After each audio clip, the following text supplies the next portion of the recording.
Bienvenidos a esta mesa 8 del Congreso en homenaje a José Carlos Rovira. Como, bueno, estamos tan justos de tiempo, yo simplemente le paso directamente la palabra a la primera ponente, Aura Cristina Bunoro, Universidad de Bucarest, que nos va a hablar de éfrasis, juego y de construcción en los cuadernos de don Rigoberto. Muchas gracias. Bueno, en primer lugar quiero agradecer a las organizadoras del Congreso, a Beatriz Aracil Barón y a Carmen Alemán Ibay, y también a José Carlos Rovira y a Eva Valero Juan, que 21 años atrás, no me lo puedo creer, hicieron que me enamorara de la literatura hispanoamericana cuando estuve aquí con una beca Erasmus, y de ahí empezó todo. Y bueno, en segundo lugar, manos a la obra y a presentar. Mario Vargas Llosa acude a menudo en su obra a la técnica de usar multiplicidad de voces narrativas, y tampoco es excepción de dicha regla Los cuadernos de don Rigoberto, novela que muestra sus rasgos deconstructivos cuando alterna entre diferentes narradores, incluyendo a don Rigoberto, a Lucrecia y a su hijo Fonchito, y es así como el autor le permite al lector explorar distintos puntos de vista y profundizar en la psicología de los personajes. La novela está dividida en 9 capítulos y un epílogo que siguen la continuación del drama de una familia, drama presentado en la novela Elogio de la madrastra, con sus 3 miembros esta vez separados, como consecuencia del maléfico plan llevado a cabo por Fonchito, que, cito, continúa incansable su asedio a la frágil madrastra, cierre de cita. Dentro de cada capítulo es donde mejor observamos el microbio deconstructivo, porque se insertan apartados o subcapítulos, si se pueden llamar así, bajo forma de cartas o memorias mezcladas con sueños e invenciones, todos ellos provenientes de los cuadernos de don Rigoberto, un conjunto de memorias mezcladas con fantasía. En primer lugar, en el primer capítulo, el regreso de Fonchito se centra en el reencuentro de Lucrecia, la madrastra y su hijastro, y en este capítulo hallamos la primera referencia al pintor Egon Schiele, un pintor austríaco, la obsesión del niño Fonchito, que será una de las historias centrales de la novela. Es como si leyéramos dentro de la novela la biografía de este artista y al mismo tiempo asistimos a la presentación de toda su obra pictórica. Dentro de este mismo capítulo aparecen también la primera carta titulada Instrucciones para el arquitecto y un sueño de don Rigoberto narrado en tercera persona por un narrador omnisciente. Ambas inserciones contienen, con la ayuda de la intertextualidad, una serie de referencias literarias, pictóricas, musicales, como por ejemplo Hamlet, Fernando de Sislo, el pintor peruano, y figura clave en la promoción del arte abstracto en América Latina. Cito la multicolor lata de sopa Campbell's de Andy Warhol, cierre de cita, Giovanni Battista Pergolesi, el compositor italiano. Por lo tanto, la éfrasis es la figura retórica en la que el autor se apoya para las descripciones detalladas y sensoriales ya desde el primer capítulo, cuando don Rigoberto se acuerda de, cito, la lánguida muchacha de Balthus, que sentada en una silla, la cabeza voluptuosamente echada atrás, una pierna estirada, otra encogida, el taloncito en el borde del asiento, alarga el brazo para acariciar a un gato tumbado en lo alto de una cómoda que, con los ojos entrecerrados, calmosamente aguarda su placer. Y este es el cuadro. El segundo capítulo, tal como lo desvela también el título Las cositas de Egon Schiele, nos introduce por un lado en la vida del pintor y por otro lado en el recuerdo de Lucrecia sobre Modesto Pluto, un joven ingeniero enamorado de ella, bastante parecido pero al mismo tiempo tan distante en comparación con Fonchito. Cito, en el buenazo de Pluto la limpia expresión reflejaba su alma. En este diablito de Alfonso era una estrategia de seducción, un canto de esas sirenas que llaman desde los abismos. Cierre de cita. Nos enteramos de las intimidades de Egon Schiele con sus hermanas, con las que jugaba hasta que le veía la inspiración, y toda esta presentación de la vida del pintor hecha por Fonchito está interrumpida por el subcapítulo Clorofila y Bosta, una nueva carta que, a través de la mención de, cito, fantasías desasosegadoras con la imagen de una hermosa mujer desnuda retozando en un lecho espolvoreado de misifuces, cierre de cita, y, cito, las 63 millones de gatos, cierre de cita, de Estados Unidos, que conecta con el primer capítulo. Nuevas referencias literarias están presentes, como por ejemplo Las soledades de Góngora, Las églogas de Garcilaso, al lado de referencias pictóricas como los girasoles y trigales que destilan su miel áurea en los Van Gogh. En el subcapítulo El sueño de Pluto, más allá del título que nos remite directamente a lo onírico, encontramos otra carta, esta vez dedicada a Lucrecia, carta hallada en los recuerdos de don Rigoberto, que a través de una cita de Borges nos introduce en la invitación amorosa y adúltera de Pluto para Lucrecia para pasar juntos una semana. La carta está enmarcada por una introducción y un final de un narrador omnisciente y el subcapítulo cierra con unas preguntas retóricas igual que el primer capítulo. La pregunta que más atrae la atención del lector es ¿quién soy yo?, que nos remite directamente al elogio de la madrastra, siendo esta pregunta la que introducía al lector en los sueños y las fantasías eróticas de don Rigoberto y Lucrecia cuando formaban una pareja. Seguimos con Imperativos del sediento viajero, la recreación de Danae de Gustav Klimt, una anticipación de la madrastra sensual según don Rigoberto. Y volvemos a dicha invitación, esta vez bajo forma de diálogo y multiplicidad de voces narrativas que cuentan o intervienen en la presentación de los acontecimientos de la semana regalada por Pluto a Lucrecia. También este segundo capítulo está salpicado con alusiones musicales, literarias, pictóricas, como por ejemplo el Requiem de Mozart, las abundancias virginales de Murillo, l'Origine du Monde de Gustave Courbet, Jean Rostand con De la mosca al hombre, Tizianos y Veroneses, Bellinis y de Piombos, y también La mirada fría del perfecto libertino de Sade. En el tercer capítulo, El juego de los cuadros, Fontito quiere recrear Desnudo reclinado con medias verdes de Egon Schiele, ya que consideraba que él se parecía al pintor y Lucrecia a sus modelos. A cambio, Lucrecia tenía que elegir cuál de los cuadros quería que Justiniana y Fontito recrearan, madre e hijo o el desnudo de hombre y mujer reclinados y entreverados. Y la última petición de Fontito fue que la madrastra recreara junto con Justiniana dos jovencitas yaciendo entreveradas bajo las indicaciones del hijastro.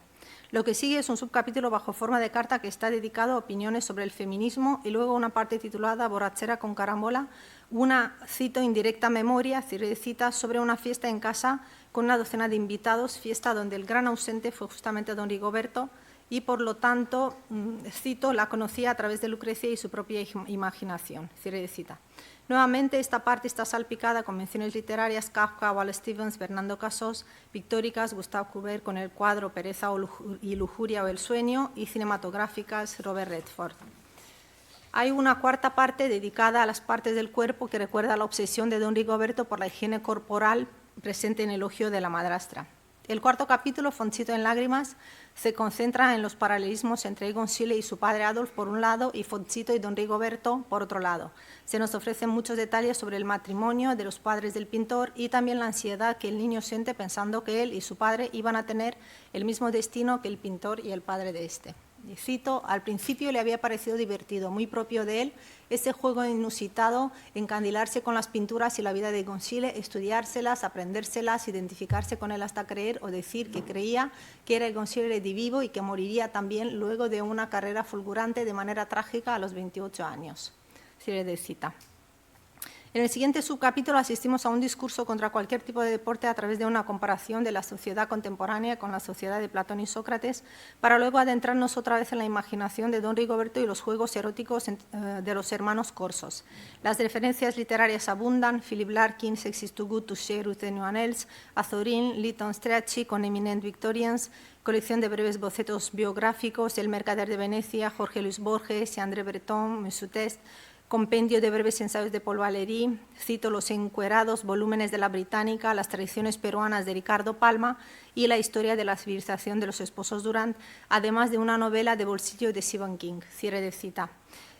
Como también referencias musicales, la Sinfonía de los Adioses de Haydn, Mambo número 5 de Pérez Prado, Nat King Cole, Frank Sinatra, también cinematográficas, el actor Douglas Fairbanks de la película Los hermanos Corsos, las fotográficas y pictóricas, La Prière de Mankey, Kiki de Montparnasse.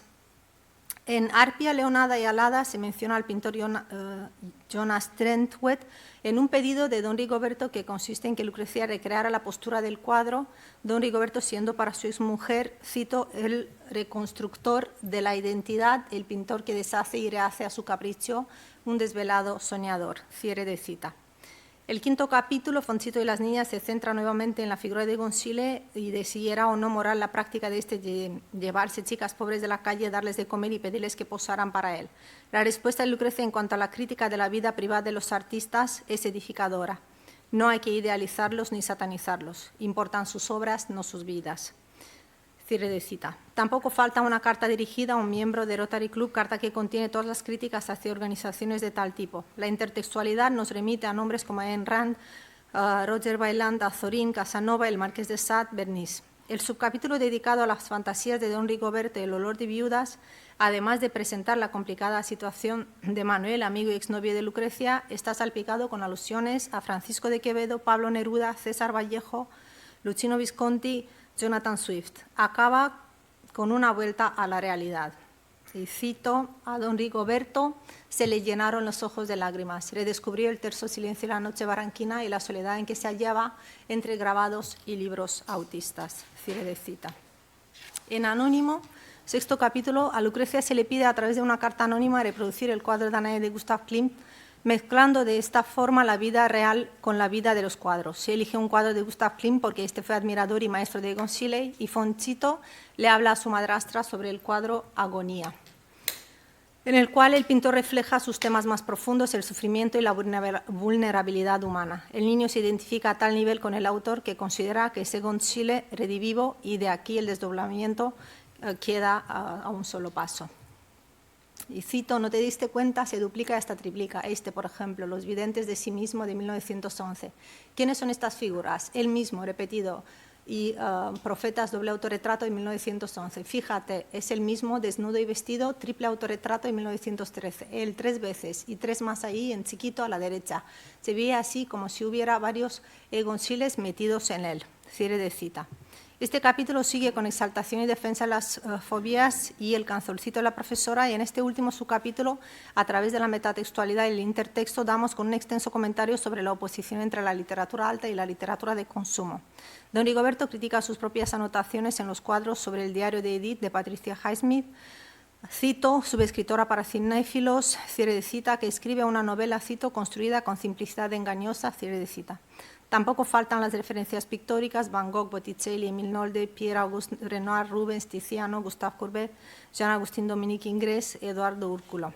John Keats está también presente con, cito, Beauty is Truth, Truth is Beauty, cierre de cita, de su poema Ode on a Grecian Urn, junto con algunos versos de Enrique Peña Barrenechea, y sigue con los pintores Andy Warhol, Frida Kahlo, la música Mercedes Sosa y el productor de cine Oliver Stone en Prohibiciones a la belleza. En el capítulo 7, El dedo gordo, de Egon Schiele, tal como indica también el título, el narrador se aprovecha del asco que el pintor sentía por el dedo gordo para liberarnos una serie de cuadros en los cuales éste lo escondía, como por ejemplo Muchacha desnuda de cabellos negros de pie o Desnudo de pie, pintando siempre sus propias manos, aunque el personaje del cuadro no fuese él.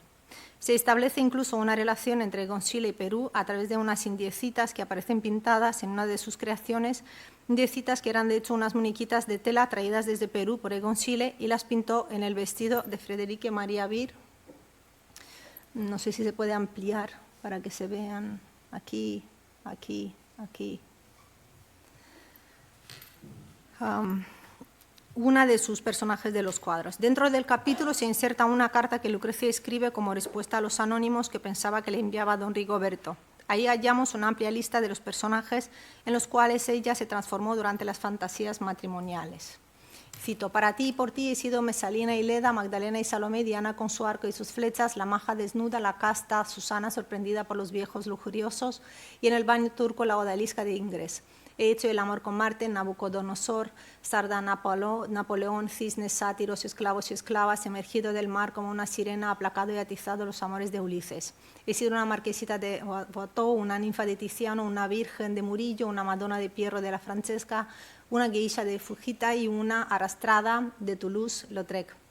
Me costó trabajo pararme en puntas de pie como la ballerina de Degas, y créeme, para no defraudarte, hasta intenté a costa de calambres mudarme en eso que llamas el voluptuoso cubo cubista de Juan Gris.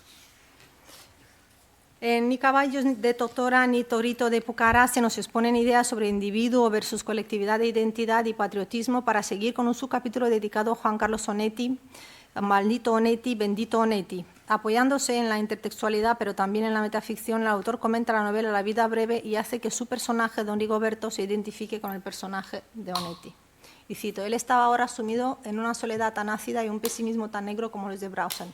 Aquí estaba anotado en su cuaderno, una caja china. En la ficción de Onetti, su personaje inventado. Brausen inventa una ficción en la que hay un médico calcado de él, Díaz Grey, y una mujer calcada de Gertrudis, aunque con sus pechos enteros todavía. Elena Sala, y esa ficción es más que el argumento de cine que le ha pedido Julio Stein. Es su manera de defenderse en la realidad, enfrentándole el sueño de aniquilar la horrible verdad de la vida con la hermosa mentira de la ficción. El espejo es uno de los elementos centrales del capítulo 8, Fiera en el espejo. Como bien sabemos, el espejo es el símbolo por excelencia de la representación de la realidad, pero esta representación es fiel solo en apariencia porque ofrece una imagen idéntica, pero al revés, mostrando la otra cara de la vida. El espejo es la metáfora del desdoblamiento de la personalidad, tanto en el caso de Egon Schiele como también en el caso de Fontito. En el cuadro, Schiele pintando una modelo desnuda delante del espejo,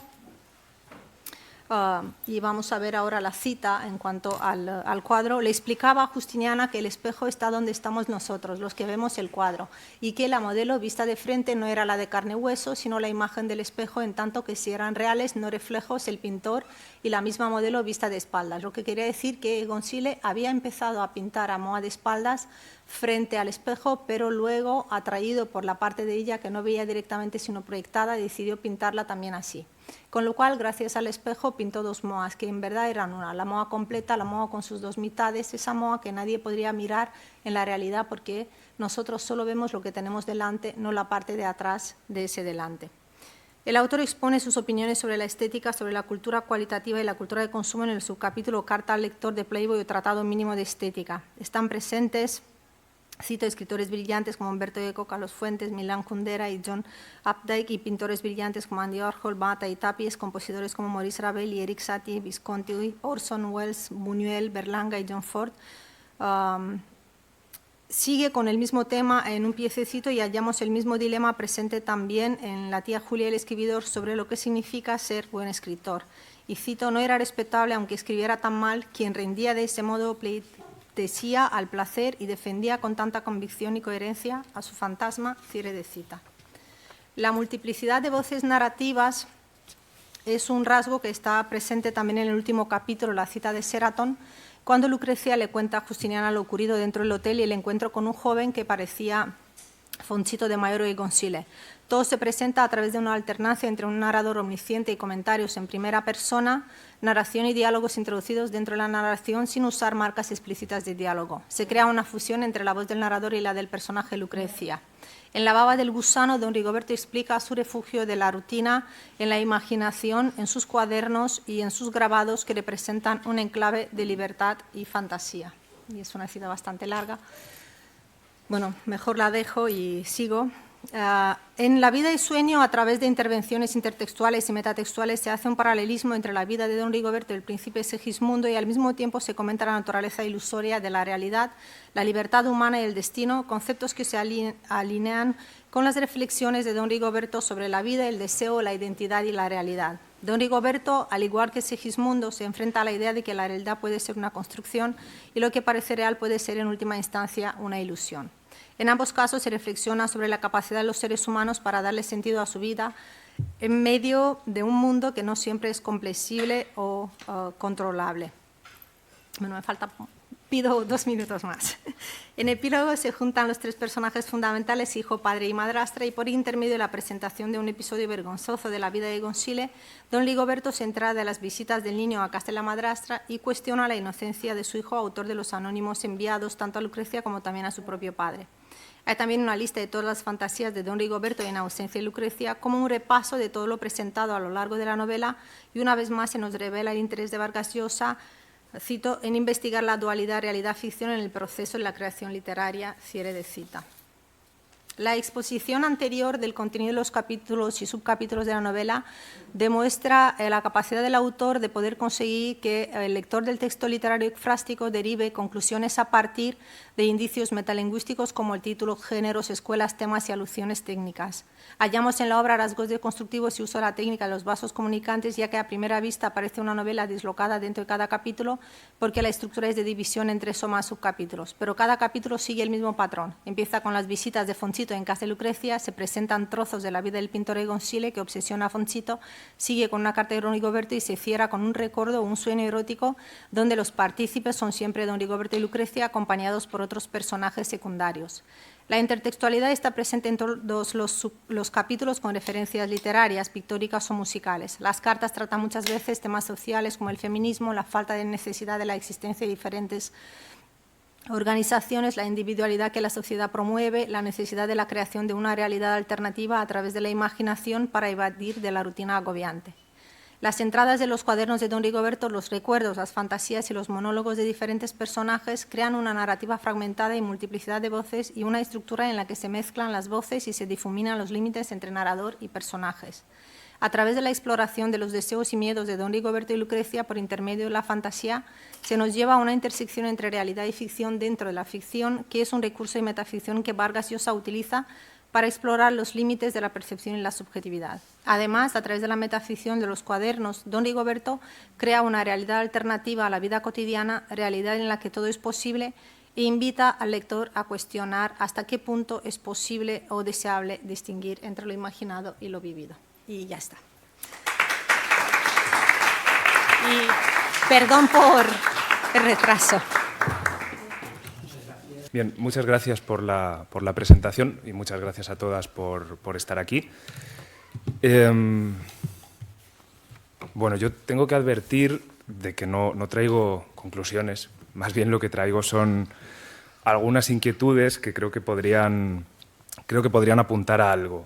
Básicamente son inquietudes que vienen de la sospecha de que hay algo en común entre dos autores que la crítica a veces relaciona, pero normalmente no lo hace de manera muy contundente, ¿no? Uno es Rubén Darío, nacido en Nicaragua en 1867, y el otro es Howard Philip Lovecraft, nacido en Providence en 1890. La conexión obvia es Edgar Allan Poe, que podría funcionar. Edgar Allan Poe murió antes de que nacieran ambos, pero podría funcionar como maestro de los dos, pero creo que esto no es suficiente, ¿no? Otra pista hacia estas intuiciones tiene que ver con algo más concreto, que es la manera en la que dos visiones o imágenes de la ciudad aparecen en sus textos de carácter más fantástico, sobrenatural, como se quiera, y en particular dos visiones de la ciudad que tienen que ver con el retorno a la infancia, de alguna manera, ¿no? La ciudad conocida en la infancia o en la adolescencia. Una es The Dream Quest of Unknown Kadath, o La búsqueda en sueños de la ignorada Kadath, o de la ignota Kadath, depende de las traducciones, que es de Lovecraft y que él parece haber escrito entre 1926 y 1927 y no publicó en vida. Es como una novela que él escribió, según dicen los críticos, como para hacer mano, como para ensayar algunas técnicas, ¿no? Los otros textos son varios, pero sí que voy a hablar más particularmente de La larva y de La pesadilla de Honorio, que son dos cuentos menores de Rubén Darío que se publicaron en revistas literarias.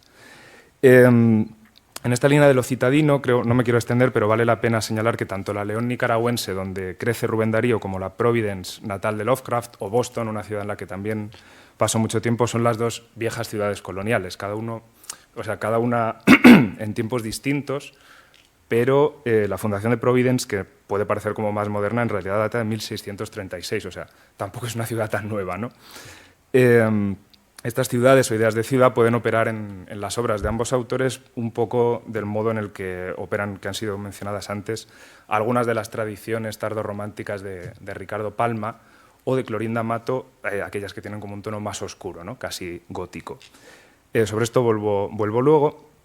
Y una tercera y última pista tiene que ver con algo más general y que no es exclusivo de Darío, no es exclusivo de Lovecraft ni de muchos otros autores, y también es algo de lo que participa Poe, que es el orientalismo como recurso temático, estilístico y visual, especialmente cuando se trata de estas ficciones como de carácter sobrenatural o vagamente fantástico, ¿no? Aquí pueden tener importancia otras figuras de la época, como Lord Dunsany, por ejemplo, el escritor británico, cuya primera colección de relatos fantásticos y orientalistas también, Los dioses de Pegana, es de 1905. Bien, hay un prólogo de Borges, lo tienen citado aquí, que es un prólogo a Crónicas marcianas, donde dice, no tiene nada que ver, pero bueno, donde dice Borges: releo con imprevista admiración los relatos de lo grotesco y lo arabesco de 1849 de Poe, tan superiores en conjunto a cada uno de los textos que los componen. Bradbury es heredero de la vasta imaginación del maestro, de Poe, pero no de su estilo interjetivo y a veces tremebundo. Deplorablemente no podemos decir lo mismo de Lovecraft. Esto es una manera muy borgiana de elogiar y insultar al mismo tiempo, de alguna manera. Claro, yo la primera vez que leí este juicio, esta opinión, me decepcioné un poco porque iba buscando estas relaciones, no entre Darío, sino entre Borges y Lovecraft, precisamente, ¿no? Me parecía que el terror cósmico de Lovecraft tenía algo que ver con las ficciones metafísicas de Borges, que los libros inventados, los desiertos, las ruinas, los sabios de ambos tenían muchas conexiones. Por ejemplo, relatos como Aben Hakam el-Bohari muerto en su laberinto o Las ruinas circulares de Borges se parecen mucho a las historias de Abdul al-Hazred, el árabe loco de Lovecraft que escribió el Necronomicon, y la ciudad del sol poniente que busca Randolph Carter en varias ficciones de Lovecraft se parecen mucho a la ciudad de los inmortales de Borges, ¿no? Y Las mil y una noches y todo este tipo de ficciones recuperadas durante el romanticismo, los swamis, los beduinos, son como temas comunes a todos. Creo que esto se puede extender demasiado, en realidad, muchas figuras y muchos relatos. Hay, por ejemplo, un cuento de Silvina Ocampo que se llama La red. Uno creo que no esperaría una fantasía orientalista de Silvina Ocampo en 1948, pero es este cuento, ¿no? Por ejemplo. Entonces, creo que hay que admitir que no es algo que solo los conecte a ellos, sino que más bien es una cuestión de época, una cuestión estética, pero al mismo tiempo no es de una época muy concreta, ¿no? Precisamente porque no es una cosa solo del modernismo en absoluto, sino más bien es algo que, bueno, el orientalismo tiene raíces muy antiguas, pero sobre todo durante el romanticismo y durante el modernismo y mucho después todavía sigue operando, ¿no? Vamos a ver entonces uno de esos fragmentos. Estas son las primeras líneas de La pesadilla de Honorio, que es un relato muy breve publicado en La Tribuna de Buenos Aires en 1894. En negrita tienen señalados los pasajes quizá más significativos en esta línea, ¿no? Más toques de este orientalismo, que es un orientalismo arabizante, no es el de las japonerías y chinerías de Darío, que él mismo reclama a veces en azul, reclama o ironiza sobre ellas. Pueden encontrarse en otros relatos darianos del mismo talante, como los jeans mencionados en El Salomón Negro, publicado en El Sol en Buenos Aires en 1899, o las vagas alusiones que hay a los harenes, a Babilonia y a este mundo así un poco de sultanes en El Rey Burgués, publicado en La Época en Santiago de Chile en 1887. Claro, estas ciudades, como la que aparece aquí en esta pesadilla, son orientalistas, pero son como de un oriente más... ¿Perdón? Sí, o sea, no es la imagen, sino algunos de los fragmentos que están en el... Gracias.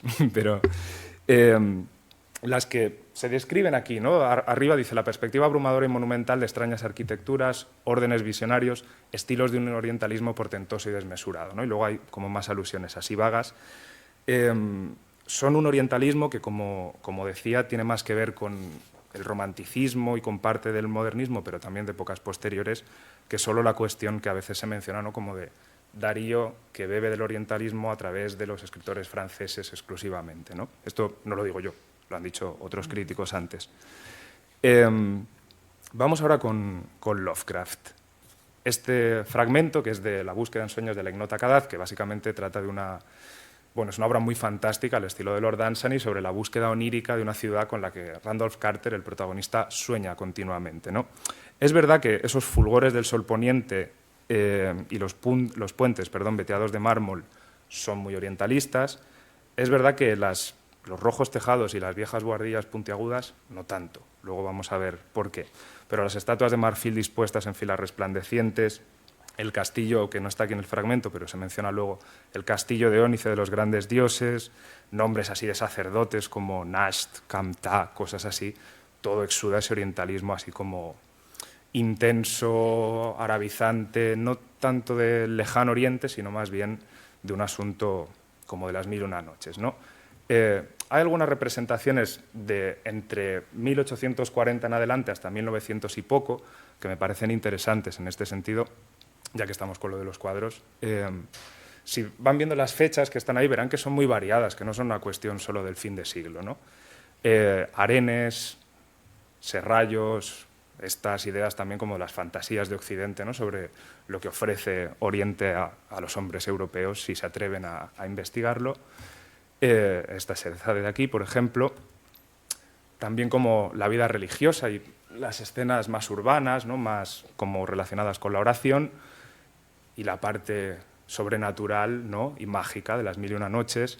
Este es un templo real, en realidad es Al-Kalbek, que es un templo que existe, pero la manera en la que se representa esta procesión del buey Apis, estas ruinas de Alessandro la Volpe, ¿no? En medio del desierto, o este cuadro que está inacabado, porque no lo termino, de Jean-Léon Gérôme, en el que aparece un árabe, un beduino, como conjurando unos djinns, estos genios del desierto, ¿no? En este sentido, me interesa esta cita de Erika Martínez, de un texto que considero interesante suyo, La crítica del orientalismo en la literatura modernista hispanoamericana, que en buena parte es sobre Darío, en realidad, ¿no? Me interesa esta idea de que no hay un orientalismo en Occidente y no hay un orientalismo en el modernismo, sino que hay varios, ¿no? Y que además están sujetos no solo a cuestiones estéticas, sino a otro tipo de cuestiones. Bien. Dicho esto, perdonen el mareo de imágenes. Ah, esto me lo he saltado, pero este es el catálogo de Filmin ahora, en 2024. Quiero decir con esto que el orientalismo continúa. O sea, en las colecciones de cine negro y thriller de Filmin, de repente hay una noir exótico, pero las películas suceden en Túnez y en el Cairo. O sea, no sé si es algo tan exótico en 2024 en Filmin, precisamente, ¿no? No esperaríamos. Quiero decir que el orientalismo continúa, ¿no? Bien. La otra cosa que me interesaba comentar son estas ciudades que mencioné antes, que tienen como el pasado colonial y que tienen que ver con la infancia o la adolescencia de los autores, ¿no? Este es el inicio de La larva, de Rubén Darío. Claro, está hablando de León, de Nicaragua, ¿no? De la ciudad donde él pasó buena parte de su niñez y de su adolescencia, pero habla de la ciudad como un lugar mágico, lleno de leyendas, lleno de sucesos que se sienten como reales y que es un poco la premisa del relato, ¿no? También. Ya no es una ciudad orientalista, en realidad, lo mágico y lo sobrenatural está en el suelo propio, ¿no? Hay como un descubrimiento, no necesariamente es un proceso lineal, pero sí hay un descubrimiento, por lo menos del narrador, sino de Rubén Darío, de que para ir a buscar lo mágico no hace falta irse a Arabia o no hace falta irse a Damasco, está en casa, ¿no? Por así decir. Y ocurre algo muy parecido, y creo que es curioso, con el final de La búsqueda en sueños de la ignota Kadaz, que es, bueno, es muy fantasioso este relato, como les decía. Nyarlathotep, que es uno de estos dioses misteriosos de Lovecraft, ha engañado durante toda la novela al soñador, haciéndole creer que esa ciudad del sol poniente con la que él sueña la puede alcanzar en estos viajes oníricos y demás, pero al final de la novela, y perdonen si la pensaban leer, le descubre que no, que esa ciudad con la que él medio soñaba siempre y que nunca podía alcanzar, a pesar de todas sus aventuras, en realidad es Boston, en Nueva Inglaterra, ¿no? Y que esa niebla como de oro y de puentes de mármol y no sé qué, en realidad son las fuentes y las calles de... Bueno, es como en realidad lo tenías aquí todo el tiempo, ¿no? Es muy interesante que Lovecraft esto ni siquiera lo publicara en vida, porque yo creo que es una de sus mejores ficciones, pero se nota que no está bien terminada, que no tal, pero es muy interesante. Bien, entonces, como decía, no tengo conclusiones así muy sólidas para ofrecer. Una sería, desde luego, que ese exotismo del que hemos estado hablando un poco, que está especialmente vinculado a la magia y lo sobrenatural, no es propio del modernismo exclusivamente, y cuando está en Darío, a veces es más intencional y más consciente, y de hecho, en la obra de Darío, la palabra orientalismo tal cual aparece 4 o 5 veces, o sea, Darío sabe lo que hace, ¿no? Pero mi idea es que en estas ficciones menores, que yo entiendo, y en la sala hay expertos sobre Darío que tendrán más que decir sobre esto, pero yo entiendo que están hechas sobre todo por cuestiones, o entre otras cosas, por cuestiones monetarias, no estas publicaciones fragmentarias en revistas, creo que revelan más el zeitgeist de la época, a lo mejor, y que muestran también a Darío echando mano de los recursos que tiene, que están un poco en el ambiente y de los que él está más empapado, y que por lo tanto una vez más prueban que no es una cuestión... Hay otras referencias, como la del propio Poe, ¿no? En los años 40 no hace falta pasar por los escritores franceses decadentistas para llegar a Damasco, ¿no? Esta es una idea. La otra es que este orientalismo centrado en tropos muy particulares, él lo emplea de esta manera como más comercial, y cuando aparecen sus textos de otra manera, como puede ser en algunos de los relatos de Azul, que están más pensados quizá, no se manifiesta del mismo modo, ¿no? Finalmente, la conclusión parcial que yo creo que podría ofrecer es que no está tan claro realmente que haya una conexión estrecha entre Lovecraft y Darío. Creo que más bien es la cuestión de este espíritu de los tiempos, de este zeitgeist, que apunta, bueno, a influencias comunes y a que beben un poco de las mismas fuentes. No son coetáneos, pero sí que hay un periodo estrecho de tiempo en el que Lovecraft ya es un lector joven adulto, Darío todavía está escribiendo, Lord Dunsany ya ha publicado, y sí que coinciden todas estas líneas literarias, ¿no? Entonces, También creo que pretendo señalar que hay una continuidad, esto tampoco se me ha ocurrido a mí, desde luego hay una continuidad entre el romanticismo y el modernismo, pero también hay una continuidad entre esos movimientos y los escritores que pasarían luego a ser llamados weird, ¿no? De aquí esta cita de S.T. Joshi en The Weird Tale, de la que solo quiero recuperar una frase al principio, ¿no? Que es esa que dice, bueno, el cuento weird, el cuento extraño, o la traducción de weird siempre es problemática. En el periodo del que yo me ocupo en este volumen, de 1880 a 1940, no existía como un género, sino como una consecuencia de la visión del mundo que se tenía y que tenían muchos autores, ¿no? Y al final de la cita señala Joshi esto que me parece también muy interesante, que es que los autores que él estudia, Danzan y Lovecraft, excepto Lovecraft quizá, ni siquiera ellos mismos se consideraban necesariamente escritores weird, se consideraban escritores de ficción, si acaso de ficción un poco fantástica, ¿no? Bien. Claro, entonces, si volvemos al final de Lovecraft y a lo del asunto de Darío en León y Nicaragua, encontramos, creo, algo relacionado con esto también, ¿no? Que sí que es quizá el sentido en el que se relacionan de una manera más estrecha, porque ese asunto de regresar a la infancia y regresar también como a las raíces de lo propio y de lo local, creo que es más personal de ellos, ¿no? Es una manera de apartar el recurso fácil, entre comillas, del orientalismo tópico y ya muy visto y que funciona casi como un truco, ¿no? Estético, y buscar una manera un poco más personal de hacer las cosas. Entonces, esa sí que es una cosa que me parece interesante y que, insisto, no es una conclusión suficiente, pero sí que creo que es como una conclusión válida para seguir mirando un poco estas conexiones, y creo que no solo entre ellos dos, sino más bien en un sentido un poco más reticular, saltándonos un pelín el criterio generacional y tratando de ver qué pasa con los escritores del romanticismo tardío hasta los de los años por lo menos 20, 30, incluso 40 del siglo XX, que están en esta línea. Esto lo voy a decir con la boca pequeñita, como se suele decir, pero incluso la posibilidad de pensar en estas ficciones de Darío, no en todas, como ficciones weird. Yo creo que ahí lo dejo, no sé si alguien lo quiere retomar o yo mismo a lo mejor en un futuro, pero bueno, creo que sí que hay una línea por aquí por la que se puede avanzar un poco. No demasiado, porque sobre Darío hay mucho ya dicho y muy bien, pero creo que puede haber algo aquí. Y creo que esto es todo. Aprovecho el tiempo para agradecer la invitación a participar en este homenaje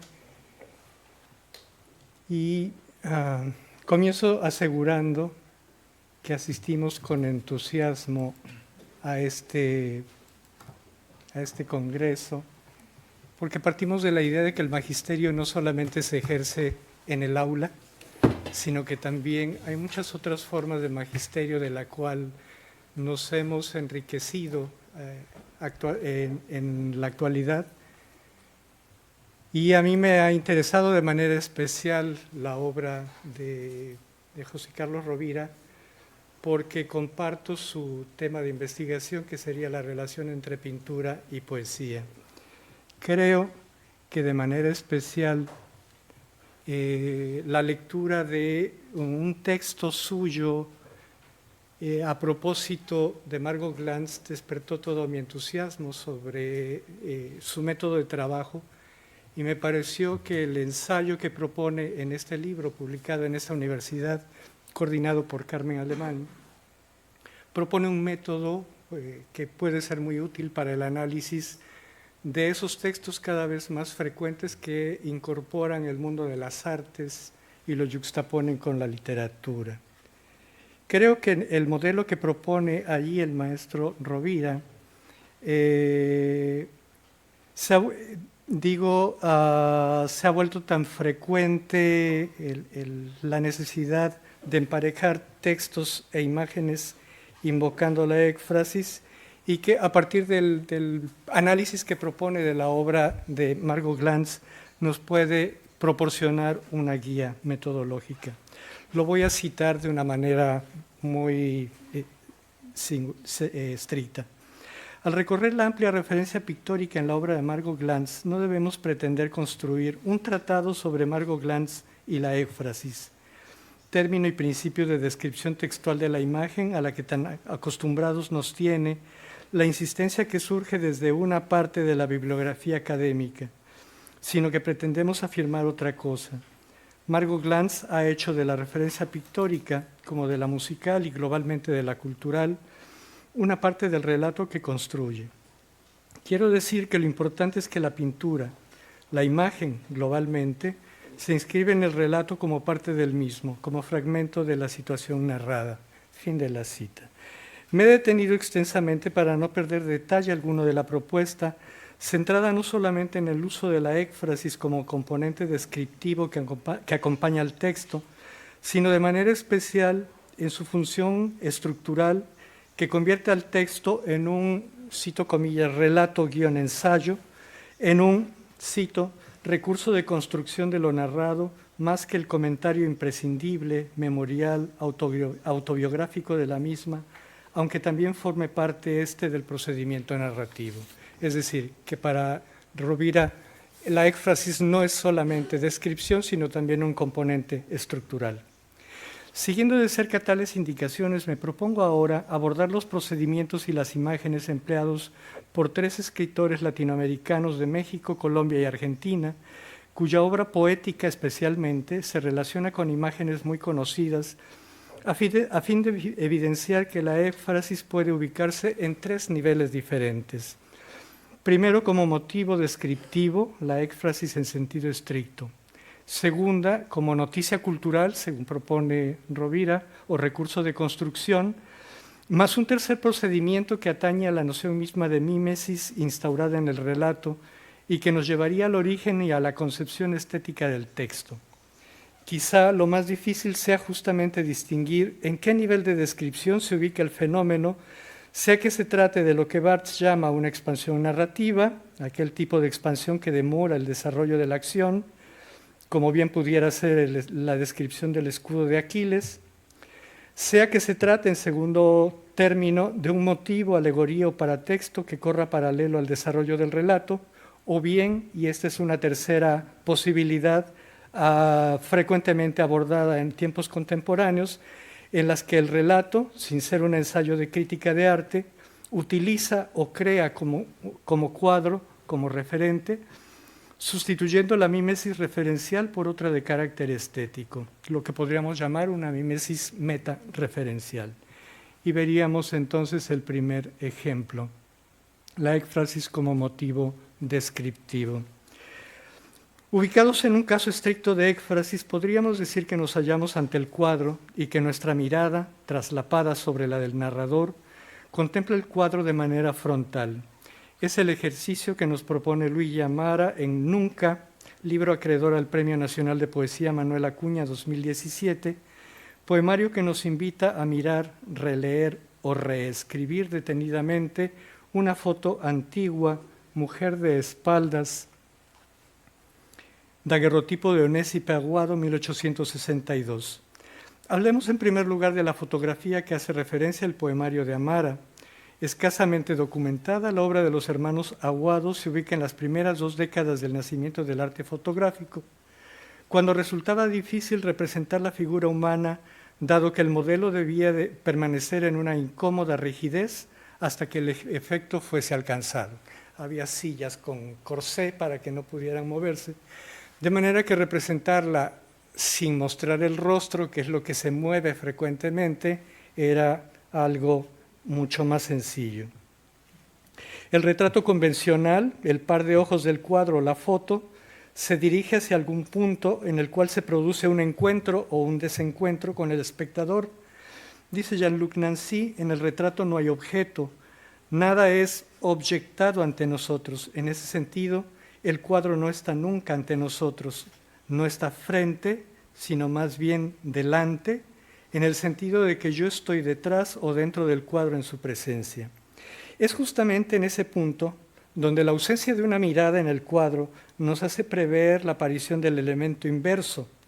No miramos el haz, sino miramos el en vez. Esta irrupción de lo cotidiano y lo normal del retrato es lo que permite emerger detrás de la nebulosa oscuridad e indeterminación del fondo algo que nos parece seductoramente siniestro. El retrato poético de Amara nace justamente allí, en esa deconstrucción de la foto en la cual, reconstruyendo la imagen, elabora su propio retrato. Dice el poema: la primera vez que la vi pensé, esta mujer no puede ser un monstruo, no oculta sus facciones, ostenta un ademán. Quiere proponer un misterio y hacerlo con la elegancia de la desfachatez. Posa con el atrevimiento del no más elusivo. Parece que consciente y al mismo tiempo descree de lo frontal. Dice que sí, pero no como lo imaginabas. Al borde del secreto de la nuca ofrece el broche de un collar que no podrá asir. Y bien, el poemario en realidad se desenvuelve en 3 etapas. En una lo describe en sentido ekfrástico la imagen, y en la segunda comienza a preguntarse qué es lo que no es, ¿no? Para pasar finalmente a una tercera sección donde se dedica a la disección y fragmentación de la foto, donde examina cada uno de los detalles y anuncia de manera enfática: debía recomenzar desde cero, volver a la fotografía. Es decir, es un poemario circular. Paso ahora a la segunda modalidad, el recurso ekfrástico como método de construcción. ¿Qué sucede cuando un curador elige para nosotros un conjunto de lienzos o imágenes y los despliega en mitad de un texto como si se tratase de una galería? Si se tratara de un guión museográfico, intentaríamos entender el hilo temático o estético, el paradigma que subyace a este sintagma visual. Pero en el Nervio Óptico de 2014, la novela, le llaman novela, de la joven argentina María Gainza, la elección de los cuadros corre paralela de la ficción autobiográfica, puesto que fungen más bien como motivos engarzados en la trama. El nexo entre una escena de cacería decimonona y un cuadro de Toulouse-Lautrec o de Rothko no es, como podríamos esperar de una éfrasis, la mirada frontal sobre un objeto artístico, sino más bien su engarce como alegoría o como puesta en escena de un sentimiento o impresión. Si bien la narradora alude a características formales, color, forma, motivos figurativos o de naturaleza histórica, como datos biográficos o historia de los cuadros, estos se insertan en la trama no como objetos o personajes ligados al relato, sino como expansiones, como motivos incidentales que predisponen, ejemplifican o connotan lateralmente un estado de ánimo. El título de uno de los capítulos centrales podía sugerir el sentido de tal procedimiento. Se llama Una vida en pinturas. La mirada sobre cuadros y pintores es por lo tanto oblicua. Así, a guisa de ejemplo, El ciervo de Drill, que es este cuadro, no es sino pretexto para evocar la muerte accidental en mitad de una cacería de una amiga. A final de cuentas, la demorada descripción de este género pictórico, así como de la galería que invoca, no es sino una historia paralela. La historia concluye así: y no sé qué hacer con esta muerte tan tonta, tan gratuita, tan hipnótica, y tampoco sé por qué lo estoy contando ahora, pero supongo que siempre es así. Uno escribe algo para contar otra cosa. Y pasamos al tercer caso.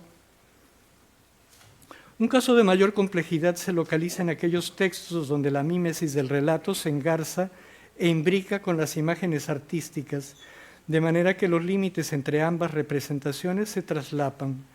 También en aquellos textos que utilizan técnicas compositivas propias de otras artes, como la música.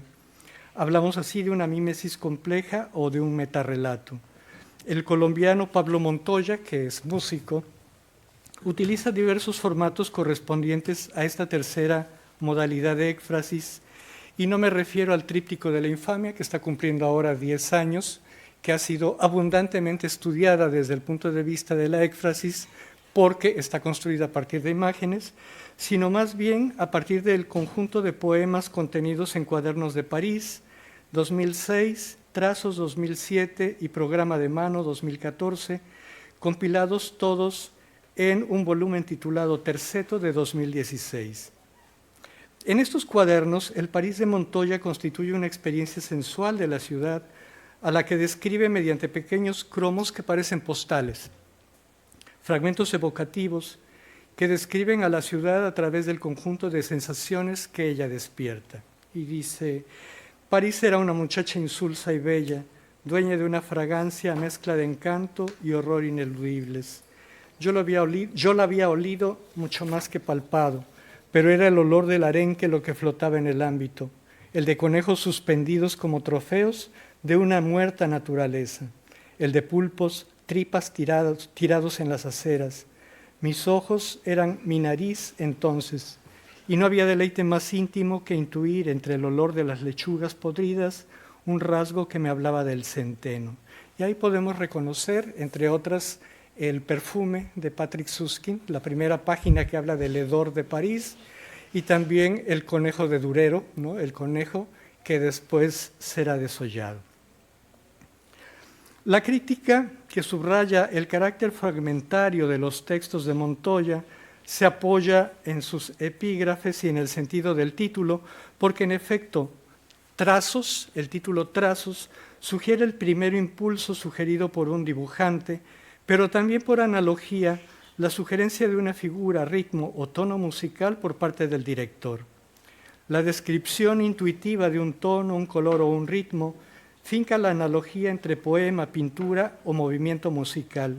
En el fondo hay un pulso, un compás, de allí que sus cromos sean similares a la estructura de una suite. En Trazos puede advertirse con mayor nitidez la paradoja entre estar y no estar, una suerte de vacilación característica del ensayo. Tal idea me la sugiere el modo en que describe un par de cuadros ante los cuales muchos de nosotros nos hemos extasiado en la última sala del Louvre. Se trata de La balsa de la medusa de Géricault y La libertad guiando al pueblo de Delacroix, porque lo mismo pueden ser considerados poemas en prosa que pequeñas piezas musicales. Este de Géricault invoca de principio la preeminencia del arte frente a la realidad, pero también la paradójica y largamente examinada hipótesis horaciana de la poesía frente a la pintura, revertida en la omnipotencia contemporánea de la imagen. Las primeras frases del texto de Montoya así lo delatan. Mis palabras son imperfectas ante su cuadro. Me alegro por el arte, por usted, por su búsqueda. Me doy cuenta de que de algo sirvieron nuestras conversaciones.